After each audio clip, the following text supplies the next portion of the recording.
Hello everyone, how are you all? कैसे आप सब? चलिए, तो फिर फाइनली हमको एक नोटिफिकेशन देखने को मिला है सहायक शिक्षक वाले भर्ती का। जैसे कि आप सबको पता है कि हमारा जो एग्जाम डेट है सहायक शिक्षक, शिक्षक और व्याख्याता का, वो पहले ही डिसाइडेड है। हमको इंतजार था, सभी अभ्यर्थियों को इंतजार था नोटिफिकेशन का, और उससे भी कहीं ज्यादा सिलेबस का।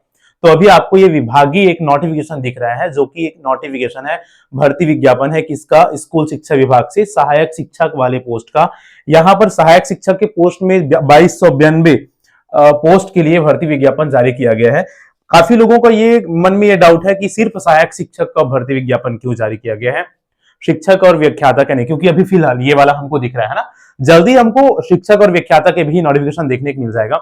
ये जो नोटिफिकेशन है वो अभी इस वीडियो के बनाते तक फिलहाल आपको साइट में भी नहीं मिलेगी, क्योंकि अपडेट हो रहा है, तो थोड़ा हो सकता है थोड़ा सा टाइम लगे, है ना। जल्दी ही उसको नजर आ जाएगा, और उसके बाद आपको व्यापम में कंप्लीट डिटेल के साथ सारी चीजें नजर आ जाएगी। तो ये सहायक शिक्षक के लगभग 2292 पोस्ट जो आपको दिख रहे हैं, ई और टी कैडर में आपको दिख रहे होंगे। ई कैडर में 795 पोस्ट है, टी कैडर में 1497 पोस्ट है। जैसा कि आप सबको पता है कि 2023 वाला जो भर्ती था ना, वो भी पूरा पूरा ट्राइबल टी कैडर के लिए था, और यहाँ इस भर्ती में भी ज्यादातर पोस्ट आपको 1497 पोस्ट, किसमें? 2292 में ट्राइबल वाले में देख रहे हैं। तो उम्मीद था कि इसमें ज्यादा पोस्ट होगा, लेकिन चलिए कोई बात नहीं, फिर भी 795 पोस्ट आपको एजुकेशनल या ई कैडर में देखने को मिलेगा। शिक्षक और सहायक शिक्षक और व्याख्याता वाला जो पोस्ट है, या वो जो भर्ती है, देखो ये इस भर्ती में ना सहायक शिक्षक, शिक्षक और व्याख्याता तीनों का जो भर्ती प्रक्रिया है वो डिफरेंट, अलग अलग चलेगा, और नोटिफिकेशन भी इसलिए अलग अलग जारी होंगे। तीनों भर्ती प्रक्रिया अलग होगी, इसी कारण से आप देखे होंगे एग्जाम डेट भी लगभग सबका अलग अलग है। इसका एग्जाम डेट है अक्टूबर में, तो व्याख्याता का एग्जाम डेट है नवंबर एंडिंग में, है ना। तो भर्ती नोटिफिकेशन क्रमांक अलग है, शिक्षक भर्ती और व्याख्याता के भी नोटिफिकेशन क्रमांक अलग रहेगा। तो तीनों भर्ती कंप्लीटली सेपरेट रहेगी।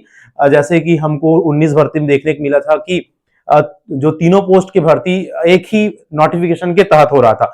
कभी भी कोई समस्या, कोई दिक्कत या कोई कोर्ट केस वगैरह लग जाता था ना, तो तीनों की तीनों भर्तियां प्रभावित हो जाती थी उससे। इससे ये होगा कि सारे जो नोटिफिकेशन है वो अलग है। अगर किसी एक पोस्ट में, किसी एक में कुछ समस्या हो जाए, ऐसा तो वैसे तो कोशिश किया गया कि किसी भी तरह से कोई नियम में गलती ना हो जिसके कारण से ऐसा कुछ देखने को मिले, तो ऐसा कुछ होता है तो अलग अलग सेपरेटली सबका काम चलेगा। फाइनली ये है कि 2292 पोस्ट में नोटिफिकेशन देखने को मिला है। अगर हम बात करें, सबसे ज्यादा इंतजार था तो सिलेबस का सभी अभ्यर्थियों को, क्योंकि एग्जाम डेट पता है लोगों को ना, दो ही चीजें जरूरी होती है। एक तो एग्जाम डेट कि हमको एग्जाम कब दिलाना है, और दूसरा सिलेबस क्या पढ़ना है और कब एग्जाम दिलाना है। दो ही चीजें इंपॉर्टेंट होती है। बाकी जो नोटिफिकेशन होता है वो तो फॉर्मेलिटीज होती है कि आपको कब फॉर्म डालने हैं, कब लास्ट डेट है, कब पहला डेट है ना। उसके अलावा कुछ जरूरी डिटेल्स भी हमको हालांकि नोटिफिकेशन में देखने को मिल जाते हैं। तो ये विभाग से नोटिफिकेशन जारी किया गया, इसके जस्ट बाद आपको हो सकता है आज शाम तक, रात तक या कल तक जल्दी ही हमको व्यापम में कंप्लीट डिटेल देखने को मिल जाएगा। अगर भर्ती से संबंधित कोई भी ऑथेंटिक नोटिफिकेशन आप देखना चाहते हैं ना, तो आप सीधा सर्च करिएगा एडू पोर्टल। किसी के बातों में किसी भी तरह से बिलीव किए बिना आप ना गूगल सर्च करिए एडू पोर्टल, और विभाग के ऑफिशियल वेबसाइट में ही जाकर सारी चीजें आप देख पाएंगे। तो यहां तक आप ये नोटिफिकेशन देख सकते हैं। एक और विशेष बात आप लोगों को क्लियर हो जाएगा, और ये बड़ी अच्छी बात है, क्योंकि व्यापम रहेगा नहीं रहेगा, क्या होगा कैसे होगा, ये सारी चीजें चल रही थी। तो इससे एक बात क्लियर हो जाता है कि ये सारे भर्ती प्रक्रिया फिलहाल व्यापम के अंडर होने वाले हैं, क्योंकि व्यापम की जगह व्यापम भंग होकर जो सिलेक्शन बोर्ड है ना, एम्प्लॉय सिलेक्शन बोर्ड, वो ले लेगा। ऐसे काफी बातें चली थी। तो फिलहाल हमको देखने में ये नजर आ रहा है कि सारी चीजें अभी फिलहाल तो व्यापम के अंडर ही चलेगी, और मोस्ट प्रोबेबली जो आपके एग्जाम है तब तक व्यापम बना रहेगा, और व्यापम के थ्रू ही आपके एग्जाम कंडक्शन होगा। तो और सिलेबस वगैरह भी, सिलेबस की अगर हम बात करें तो देखो सिलेबस इंपॉर्टेंट है, और ज्यादातर लोगों को इसी का इंतजार है ना। तो देखिए सिलेबस आपको कंप्लीट डिटेल के साथ जल्दी ही एजू पोर्टल में ही, और या तो व्यापम के वेबसाइट में आपको देखने को मिल जाएगा, जिसमें आपके कौन सा सब्जेक्ट कितना नंबर रहेगा वो सारी चीजें स्पष्ट हो जाएगी।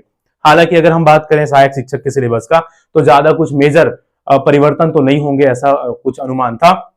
हालांकि रीजनिंग वगैरह भी हो सकता है, ऐसा कुछ बातें चली थी कुछ दिन पहले, लेकिन उसको देखना पड़ेगा, जल्दी क्लियर होने वाला है।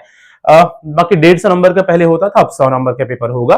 100 नंबर के पेपर में जो जितने सब्जेक्ट्स पहले होते थे, वे सारे सब्जेक्ट्स कम होकर 150 से 100 नंबर के अनुपात में, है ना, सभी अनुपातिक रूप से कम होकर आपको 100 नंबर के रूप में देखने को मिलने वाला है।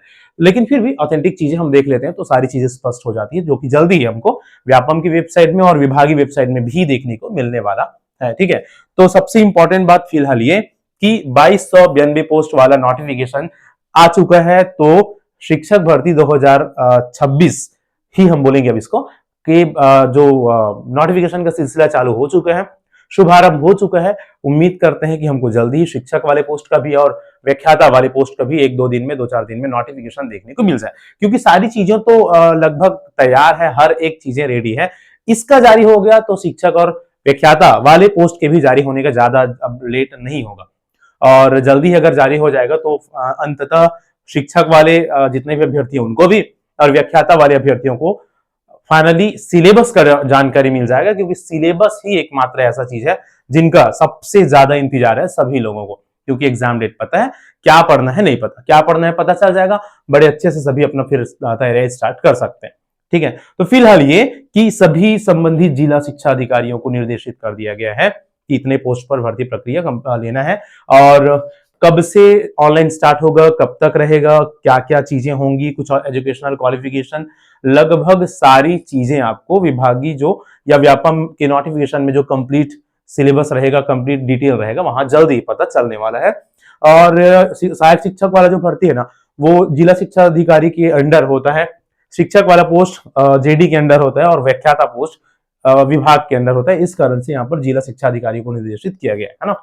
ठीक है, फिर मिलते हैं। अगर कंप्लीट डिटेल हमको जल्दी देखने को मिलेगा तो कंप्लीट डिटेल के साथ आने वाले नेक्स्ट वीडियो में हम चर्चा करेंगे सारी चीजों को, जो भी चीजें हमको जानना चाहिए, जो भी जरूरी चीजें हैं, वो हमको जल्दी व्यापम में या विभाग में देखने को मिलने वाला है। तो सारे कंप्लीट डिटेल्स के साथ मिलते हैं नेक्स्ट वीडियो में। Thank you so much.